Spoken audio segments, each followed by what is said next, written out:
Hello guys, most welcome. हम कर रहे हैं कॉर्पोरेट अकाउंटिंग। चैप्टर नंबर हमारा फर्स्ट चल रहा है, that is issue, forfeiture and re issue of shares. आज का लेक्चर नंबर 13 है। लेक्चर नंबर 12 के अंदर हमने बोनस शेयर्स को अच्छे से समझा था। लेक्चर नंबर 13 यानी कि आज के इस लेक्चर के अंदर हम बहुत अच्छे से समझने वाले हैं राइट शेयर्स को। इस लेक्चर के अंदर राइट शेयर क्या होते हैं, इसके कॉन्सेप्ट क्या होता है, इसका मीनिंग क्या होता है, इसकी अकाउंटिंग ट्रीटमेंट क्या होता है, एक न्यूमेरिकल छोटा सा क्वेश्चन करा के ये पूरा टॉपिक कंप्लीट आज मैं कर दूंगा। और आज का लेक्चर देखने के बाद में आपको राइट शेयर से रिलेटेड कभी भी कोई प्रॉब्लम नहीं आएगी। चलिए स्टार्ट करते हैं। यहां लिखा हुआ राइट और शेयर्स, दो चीजें लिखी हुई है, ठीक है। तो एक बार आप देखो, हम यहां पर फोकस करते हैं। देखो, इसके नाम में इसका मीनिंग छुपा हुआ है, तो आपको ज्यादा रट्टे नहीं मारने पड़ेंगे। आप इसको देखोगे और मेरी बात याद आ जाएगी कि सर ने बोला था कि हाँ, इसके दो टुकड़े कर दो, राइट और शेयर्स। शेयर्स का मतलब वही इक्विटी शेयर, इक्विटी शेयर्स। और जिन लोगों के पास में इक्विटी शेयर्स होते हैं या प्रेफरेंस शेयर्स होते हैं, वो कंपनी के क्या होते हैं, शेयर होल्डर, है ना।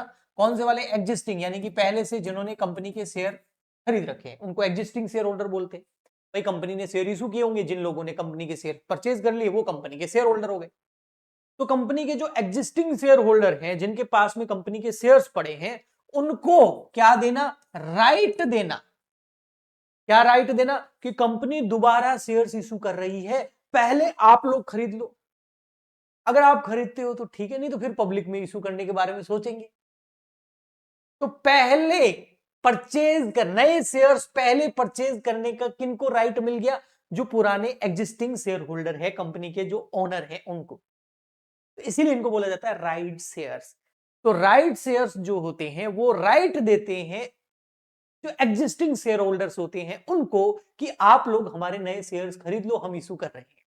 अच्छा, ऐसा क्यों किया जाता है? बहुत सारे कारण है। पहला, राइट शेयर्स इशू करने की कॉस्ट बहुत कम आती है। ये अगर जो राइट शेयर्स है, शेयर्स ही होते हैं बस। अगर आप अपने पुराने शेयर होल्डर को राइट दे रहे हो पहले खरीदने का, तो वो राइट शेयर हो गए। अगर आप डायरेक्ट पब्लिक में इशू कर रहे हो तो वो नॉर्मल शेयर हो गए, ऑर्डिनरी शेयर हो गए। शेयर तो वही। तो यहां पर जब हम अपने एग्जिस्टिंग शेयर होल्डर को ही राइट दे देते हैं, तो उसको, शेयर्स को एग्जिस्टिंग शेयर होल्डर को इशू करने की जो कॉस्ट है वो कम आती है। अगर पब्लिक में इशू करेंगे तो खर्चा ज्यादा आता है, आपको एक तरीके से ओएफएस या आईपीओ लेके आना पड़ेगा, ठीक है, उसमें काफी खर्चा लगता है। सेकंड रीजन ये है कि अगर आप पब्लिक में शेयर इशू करोगे तो नए शेयर होल्डर आएंगे, तो जो पुराने शेयर होल्डर हैं उनका मालिकाना हक, ओनरशिप थोड़ी कम हो जाएगी, उनका प्रपोर्शन कम हो जाएगा। फॉर एग्जाम्पल के लिए मैं छोटा सा एग्जाम्पल देता हूं। कोई कंपनी है, उसमें दो पार्टनर है। अगर थर्ड पार्टनर आएगा तो अब प्रॉफिट तीन में बटेगा ना। चार आ गए तो एक घर में चार मेंबर है, ठीक है, तो हर सामान आराम से चार हिस्से हो जाएंगे। अगर उस घर में आठ मेंबर हो जाए तो सबको हिस्सा थोड़ा थोड़ा कम मिलेगा किसी भी चीज का। तो ऐसे कैसे, जब नए शेयर होल्डर्स आएंगे, नए जो है मेंबर्स आएंगे, तो फिर वो पुराने मेंबर्स का जो प्रपोर्शन है, मालिकाना हक है या डिविडेंड में जो हिस्सा है, वो कहीं ना कहीं कम होगा। अब कंपनी ये नहीं चाहती, कंपनी चाहती है भाई पुराने जो शेयर होल्डर है उनको ही प्रायोरिटी दो, उनको ही नए शेयर इशू कर दो। तो इसीलिए ये राइट शेयर्स इशू किए जाते हैं। अब जो मैंने बोला है मैं आपको पढ़ के बताता हूं। देखो, बहुत इजी कॉन्सेप्ट है, ये ज्यादा हार्ड नहीं है। बस आपको कुछ वर्ड है जो एज इट इज लिखने होंगे अगर थ्योरेटिकल क्वेश्चन आता है तो। Definition, right shares are the shares, ये भी शेयर्स ही होते हैं, इक्विटी शेयर, ऑर्डिनरी शेयर्स ही होते हैं। ऑफर्ड, ऑफर करती है कंपनी किसको, एग्जिस्टिंग शेयर होल्डर्स को, in their proportion to their existing share holding. मतलब ऐसा है कि भी कंपनी ने बोल दिया, जिसके पास में पहले जो हमने शेयर इशू किए थे पुराने वाले, वो 10 शेयर है, उसको नया एक शेयर मिलेगा।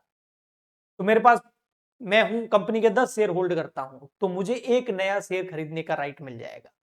अगर मैं 100 शेयर होल्ड करता हूं तो पुराने वाले, तो मुझे नए 10 शेयर, 1:10 रेशियो, ऐसा कुछ हो सकता है, 1:1 भी हो सकता है कि जिसके पास 10 है उसको और नए 10 मिलेंगे। तो इस प्रपोर्शन में एग्जिस्टिंग शेयर होल्डर को कंपनी ऑफर करती है नए शेयर्स, और ये कम प्राइस पे करती है। जो मार्केट प्राइस होती है ना, उस पर कम पे करती है। मैं आपको आगे जैसे आएगा तो मैं समझाऊंगा आपको। So right shares are the shares offered by a company किसको, to existing shareholder, कैसे, in the proportion to their existing shareholding.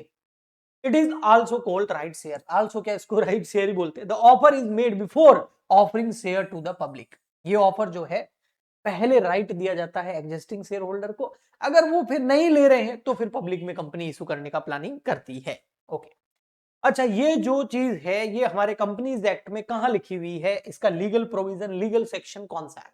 तो ये लिखा हुआ under section number 62 of the companies act 2013। When a company propose to, ये लिख दोगे ना अगर कि ये सेक्शन नंबर 62 के अंदर लिखा हुआ ऑफ कंपनीज एक्ट 2013, तो इसका 1 मार्क्स मिल जाता है। अगर बड़ा क्वेश्चन है और सेक्शन लिख देते हो तो उसका बिल्कुल हाफ या 1 मार्क्स मिलता है। When a company propose to increase its subscribed capital, भाई कंपनी अपनी कैपिटल इंक्रीज करना चाहती है, कंपनी को पैसा चाहिए, ठीक है। It must first offer share to the existing share holder. उस केस के अंदर कंपनी एग्जिस्टिंग शेयर होल्डर को पहला मौका देती है, उनको राइट देती है भी तुम लोग खरीद लो, in proportion to the paid up capital held by them. Normal language में भी आपने देखा होगा ना, कई बार कोई प्रॉपर्टी बेच रहा होता है तो फर्स्ट प्रायोरिटी अपने परिवार को ही दे देता है कि भाई तुम भाई हो, तुम ही खरीद लो, तुम नहीं खरीद रहे हो फिर किसी और को देंगे, है ना। तो वो वाला एक तरीके से कॉमन सेंस वाली बात है।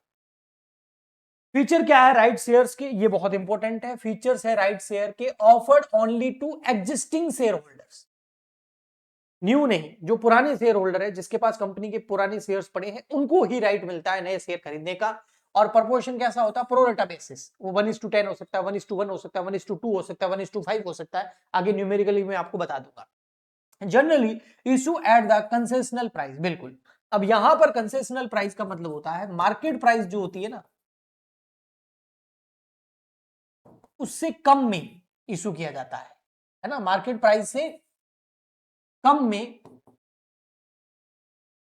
राइट शेयर इशू किए जाते हैं। मार्केट प्राइस का मतलब होता है अगर आपकी कंपनी लिस्टेड है, कहां, स्टॉक एक्सचेंज मार्केट में, शेयर मार्केट में आपकी कंपनी लिस्टेड है, एनएससी, बीएससी नाम सुना होगा ना, Bombay stock market, national stock market, share market जो होता है वहां पर लिस्टेड है, तो वहां पर क्या होता है, बहुत सारे लोग जो है आपके शेयर होल्डर्स शेयर बेचते हैं, कुछ नए शेयर होल्डर शेयर परचेज करते हैं, तो वहां पर जो रेट चल रही होती है उस रेट से कम रेट पर ये कंपनी शेयर इशू कर रही है। जैसे अगर मुझे आज रिलायंस का शेयर परचेज करना है मार्केट में जाके, तो मान लेते भाई मुझे नहीं पता आज की रेट में क्या प्राइस चल रही है, 2000 रुपए मुझे मिल जाएगा फॉर एग्जाम्पल के लिए ना। आप जाके गूगल पे चेक भी कर सकते हैं कि आज के टाइम में रिलायंस की क्या शेयर मार्केट में प्राइस चल रही है, ठीक है।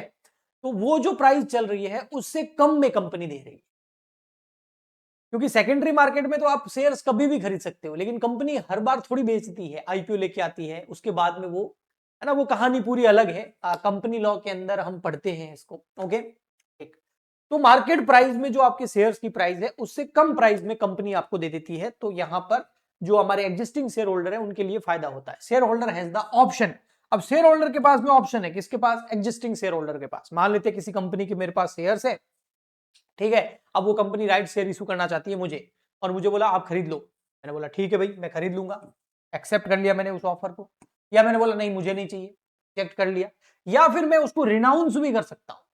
ये बहुत इंपॉर्टेंट, रिनाउंस का मतलब क्या होगा, कंपनी ने बोला भैया देखो हम आपको राइट शेयर्स दे रहे हैं, आपके पास हमारी कंपनी का 1000 शेयर है तो हम आपको उसके ऊपर 100 शेयर दे रहे हैं, तो मैंने बोला नहीं मेरे को दे दो, तो एक्सेप्ट हो गया। मैंने बोला नहीं मुझे नहीं चाहिए, रिजेक्ट हो गया। मैंने बोला नहीं मैं तो नहीं ले रहा हूं लेकिन उस मिस्टर अनिल को दे दो, मेरे कहने पे कंपनी उसको दे देगी, इसको बोलते हैं renounce, transfer right to someone else, मैंने मेरा राइट किसी और को दे दिया, तो कंपनी शेयर उसको इश्यू कर सकती है, ठीक है। पर्पज क्या है भैया इसके, purpose of issuing right shares, the raise additional capital, avoid control dilution, ये मैंने एग्जांपल दिया हुआ है आपको, नए मेंबर आएंगे तो फिर ओनरशिप में कंट्रोल उनके पास चला जाएगा, तो आप कंट्रोल नहीं देना चाहते किसी को, तो राइट शेयर इशू करके जो एग्जिस्टिंग शेयर होल्डर है उनको ही, उनके पास ही कंट्रोल रखो, उनसे ही एडिशनल कैपिटल ले लो और प्रायोरिटी दो अपने एग्जिस्टिंग शेयर होल्डर्स को।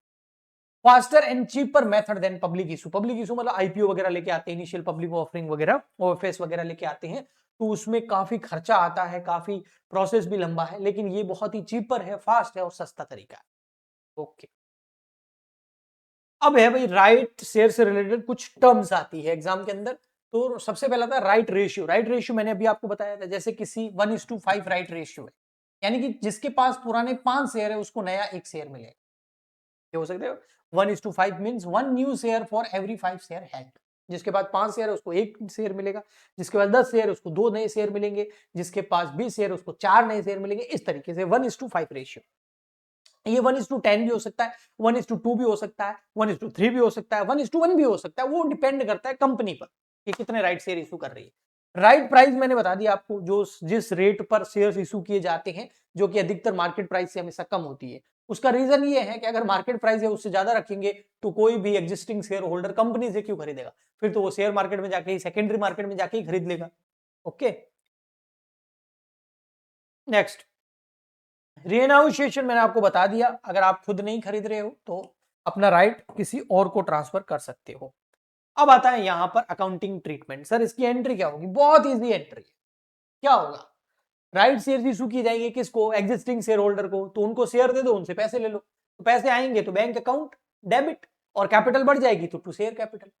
अच्छा, प्रीमियम पे इशू कर रहे हो तो सिक्योरिटी प्रीमियम और आ जाएगा, टू सिक्योरिटी प्रीमियम। बस। तो ये देखिए यहां पर व्हेन मनी रिसीव्ड क्या होगा? बैंक अकाउंट डेबिट हो जाएगा क्योंकि पैसे आ रहे हैं। शेयर कैपिटल क्रेडिट हो जाएगा, क्यों? क्योंकि कैपिटल इंक्रीज हो रही है हमारी। लायबिलिटी इंक्रीज होती है तो क्रेडिट करो, एसेट इंक्रीज होती है तो डेबिट करो। सिक्योरिटी प्रीमियम यानी कि आप अगर प्रीमियम पे शेयर इशू कर रहे हैं, 10 रुपए का शेयर 12 में इशू कर रहे हैं, मार्केट में 15 रुपए चल रही है। अब 3 प्राइस बताई मैंने, 15, 12 और 10। 10 रुपए तो नॉमिनल वैल्यू है, आप इशू कर रहे हो 12 में तो 2 रुपए प्रीमियम पे इशू कर रहे हो, लेकिन मार्केट में वो रेट 15 चल रही है तो मार्केट से सस्ते में इशू कर रहे हो।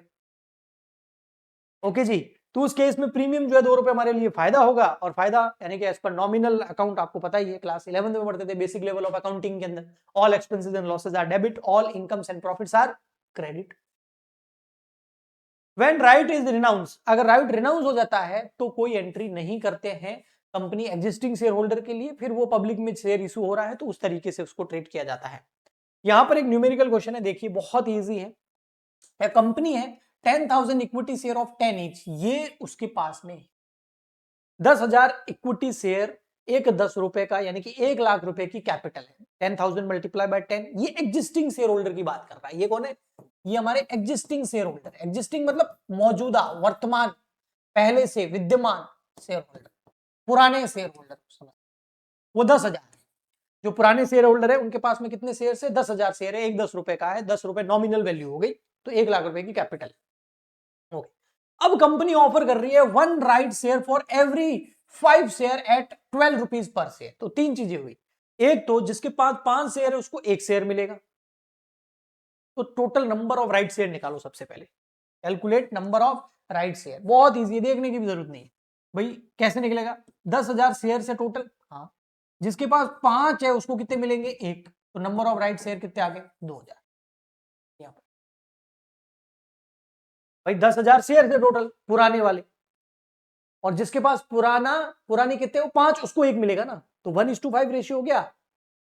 तो 10,000 जिनके पास शेयर है ना, सॉरी, टोटल 10,000 शेयर है पुराने, और जिनके पास 5 है उसको कितना मिलेगा? नया 1। तो नए शेयर कितने हुए? 2,000।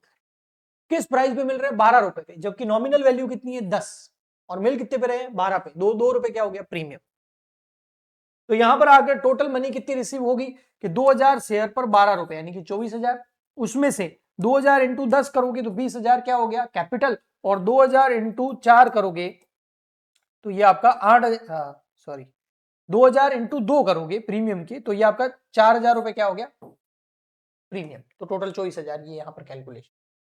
तो बहुत इजी है, कुछ भी नहीं है। सबसे पहले आपको ये काम करना है, नंबर ऑफ शेयर निकालने, उसका फॉर्मूला मैंने बता दिया। टोटल नंबर ऑफ शेयर पुराने कितने वो ले लो, डिवाइड बाय कर दो रेशियो, कि भाई 5 के बदले में 1 दे रहे हो, 10 के बदले में 1 दे रहे हो, कितने के बदले में दे रहे हो उसका डिवाइड कर दो, और मल्टीप्लाई कर दो कितने दे रहे हो, 1। तो आपके नंबर ऑफ शेयर्स आ जाएंगे। इसको इस तरीके से समझ सकते हो कि जिनके पास 10,000 share, sorry total number of share 10,000 है, जिनके पास 5 शेयर है उनको 1 शेयर मिलेगा, बस नंबर ऑफ शेयर आ जाएंगे। और उसको फेस वैल्यू से मल्टीप्लाई करोगे नॉमिनल वैल्यू से तो कैपिटल आ जाएगी, और ऊपर अगर प्रीमियम है उससे मल्टीप्लाई करोगे तो प्रीमियम आ जाएगा। ओके, अब देखो एंट्री कितनी इजी हो गई यहां पर। बैंक अकाउंट डेबिट कितने? 24,000 रुपए आ रहे हैं। कैसे? 2,000 शेयर और 12 रुपए पे इशू कर रहे हैं, मल्टीप्लाई कर दो। अच्छा, शेयर कैपिटल में हमेशा नॉमिनल वैल्यू आती है, वो कितनी है? 10 रुपए, तो 20,000। और प्रीमियम कितना है? 2 रुपए का, कितने हो गए? 4,000। ओके जी, तो जो हमारे राइट शेयर्स है ना वो फ्री ऑफ कॉस्ट इशू नहीं किए जाते हैं, उस कंसेशनल रेट पे इशू किए जाते हैं एग्जिस्टिंग शेयर होल्डर। लेकिन बोनस शेयर जो है ना वो बिल्कुल फ्री में इशू किए जाते हैं, जो हमने कल पढ़ा था। वो भी एग्जिस्टिंग शेयर होल्डर को, देखो राइट हो या बोनस हो, दोनों एग्जिस्टिंग शेयर होल्डर को दिए जाते हैं, लेकिन बोनस शेयर फ्री में दिए जाते हैं, जबकि राइट शेयर फ्री में नहीं दिए जाते, एक कंसेशनल रेट पर दिए जाते हैं। ओके जी, तो आई होप आपको अच्छे से समझ में आ गया होगा। हम मिलते हैं नेक्स्ट लेक्चर में, और आई होप अब सारे टॉपिक क्लियर हो गए होंगे इस चैप्टर के। नेक्स्ट लेक्चर के अंदर हम न्यू चैप्टर स्टार्ट कर देंगे। तो आज के लिए इतना ही, तब तक के लिए goodbye and thank you.